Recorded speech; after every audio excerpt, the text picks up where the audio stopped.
This is a story of a near tragedy. It's the story of Steve Howe and what happened to him on one seemingly ordinary day on the job. It's the story of an instant when things went horribly wrong, and the years it has taken to overcome the odds and return to health, life, and work. It's also the story of a network of medical and rehabilitation professionals. From the people who responded instantly to an emergency situation to those who worked patiently and tirelessly to assist in Steve's recovery and rehabilitation.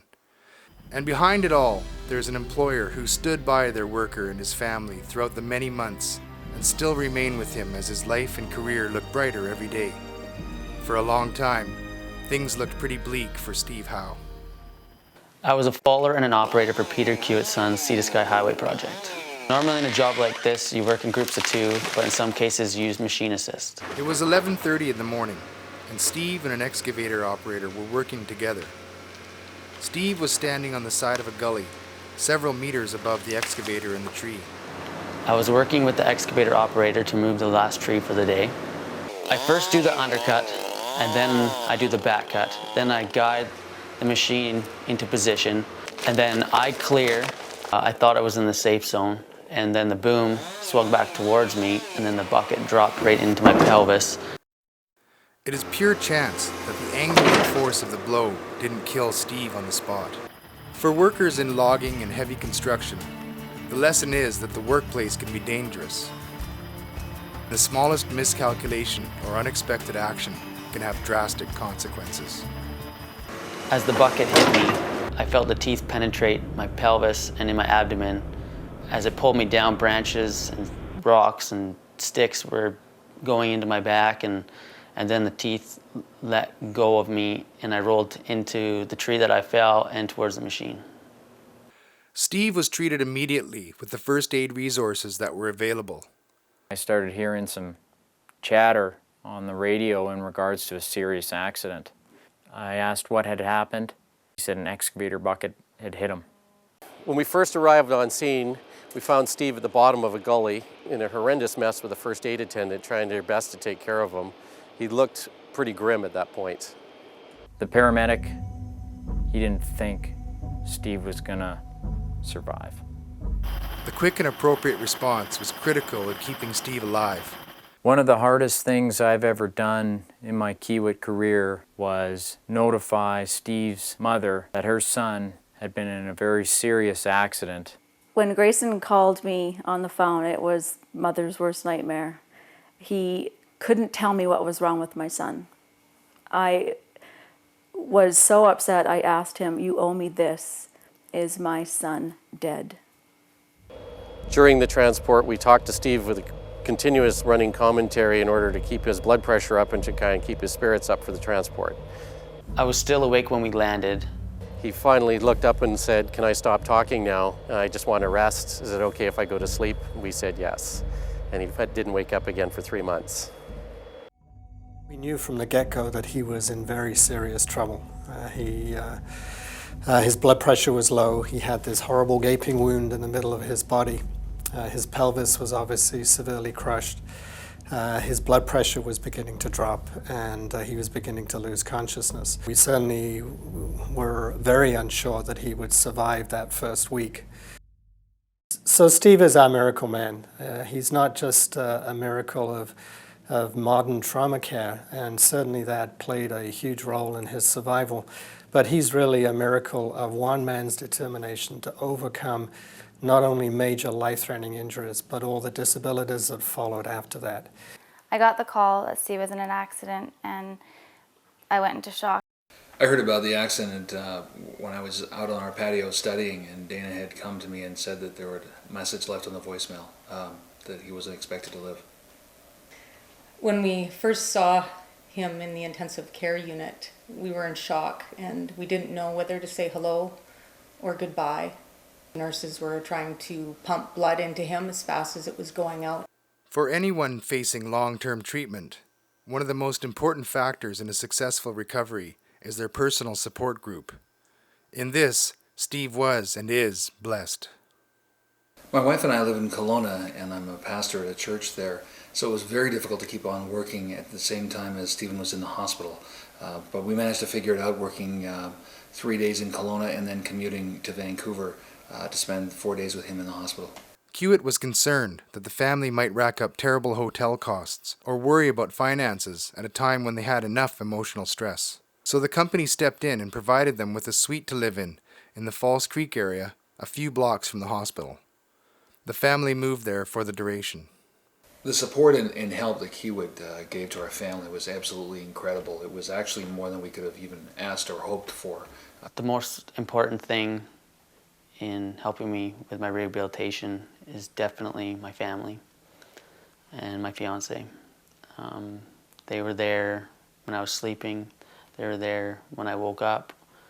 They never left me, and they basically had shifts, so I always had someone in the room so I didn't feel alone. Every day in the hospital, I was waiting for some kind of movement from Steve, and the one day he held and squeezed my hand was amazing.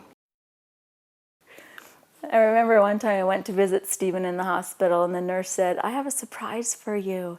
So I looked at Stephen, and he looks at me and he goes, "I love you, Mom." And I was like 76 pounds, and I looked like crap. I had nose tubes, I had something in my throat, I had wires all over me, being told I could never walk again. And she came every day and said that I was still beautiful, and I can't even say that I looked beautiful. Over several months at Vancouver General Hospital, Steve underwent no fewer than 60 separate surgeries. Steve's pelvis was rebuilt. His broken spine was repaired. Damaged intestines and muscles were stitched. Skin and muscle were grafted. I had a general surgeon, a plastic surgeon, a vascular surgeon, orthopedic surgeon, and a physiatrist, and a whole other team of doctors. The first time I saw Steve, he was in an operating room. He'd already had his major wounds dealt with, and he was left with significant wounds to his abdomen and groin, as well as a limb which was questionable as to whether we could salvage it. The reality of the severe nature of Steve's injuries made us think that he would either die of infection or possibly lose a leg. After Steve got his full leg brace, which locked his knee into a straight position, he was able to achieve a lot more independent walking. He became independent with elbow crutches. He was able to do stairs. He was able to get in and out of his truck. He practiced getting on and off the floor. Basically, the sky became the limit once he got that brace. He became very, very mobile. Steve's done amazingly well. He's well out of the norm in terms of the recovery of his leg and all his other injuries. He's exceeded all expectations in terms of our anticipated results for Steve. It was a pleasure to work with Steve. He is a great kid. He has so much potential now. In the 20 years that I've been a paramedic, Steve suffered some of the most grievous and horrendous injuries I've ever seen anybody survive. Really, it all came down to the fact that everything worked. The emergency services did their part. He got the best doctors, the best hospital, the best nurses, and the best care possible, as well as the fact that he was young and strong enough to survive, and with the support of his family, he did extremely well, beyond anybody's expectations. Steve shouldn't be here. Steve is here only because of his determination and some very lucky breaks from the medical support that he got. My average day today is me hopping on my mountain bike with a homemade training wheel that I made. I ride my bike to the pool. I do an hour and a half at the pool, and I ride home. I get my truck. I drive to the gym. I do an hour in the gym, sometimes with a trainer or by myself. I then have to go to physio for an hour, and then I go to massage. He's back at work now, running an excavator a couple of days a week. In his spare time, when he's not rehabilitating, Steve's also furthering his education, completing his high school equivalency and qualifying to go on to post-secondary. These are an attempt for Steve to join the Hewitt family as a supervisor in the future. Steve is back to work with Hewitt, and that's not all. In his spare time, he's been telling his story in live appearances and in print to help raise funds for the Vancouver General and the G.F. Strong Institute. It's his way of expressing his gratitude for the dedication and support he received during his months there. Steve has this passion about him, this zest for life that very few people exude, and everybody just loved being in his company.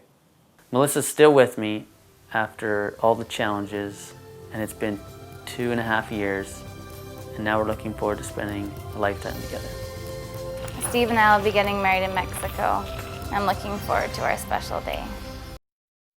Thanks for watching. The story of my recovery is not over yet. I have had 60 surgeries so far, and there are more to come. My life has been changed forever. I want you to remember that there are real risks in construction projects. When heavy equipment and people work together, workers are at risk. To prevent an accident like mine, remember these simple rules. Always make eye contact with the operator before you enter his work zone or swing radius. Never assume that he knows that you are there. If you can't see the operator can't see you.